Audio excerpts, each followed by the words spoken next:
ئەوە قوربانیەکەشتان کرد و گۆشتەکەشتان بەخشیەوە. حتمما خزم و دراوسێش قوربانیان کردووە و گۆشتیان بۆ هێناون. خی گەورە لە هەموو لایەکی قبول بکات و جەژنیشتان پیرۆز بێت.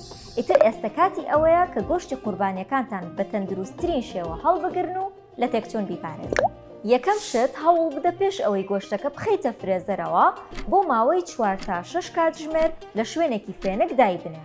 بەمە شترشێتی گۆشتەکەدا دەبۆزێت و گۆشتەکە نەرمتر دەبێت و هەروەها ڕێگریش لە گەشەی بەکتریا دەکات.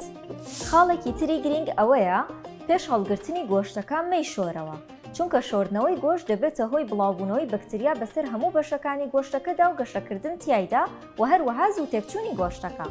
و هەروەها گۆشتەکە بەپێی پێویستی هەر ژەمێک پارچە پارچە بکە و بیخەرە ناو کیسی تایبەتەوە، چونکە توانەوەی گۆشت و دووبارە بەستنەوەی وا دەکات بەها خۆراکیەکانی لەدەست بدات و مەترسی و ئەگەری تێکچوونی گۆشتەکە زیاتر دەکات.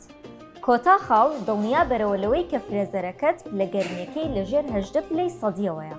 ئەمەش یارمەتی گۆشتی سوور دەدات بۆ ماوەی چەندی مانگ بە سەلامەتی بمێنێتەوە ئەگەر بەو شێوەیە و بە جوانی هەڵگیرا بێت. ئیتر جەژنتان پیرۆز بێت و لە یادتان نەچێت تەندروستی و سەلامەتیتان گەورەترین جەژنانەیە.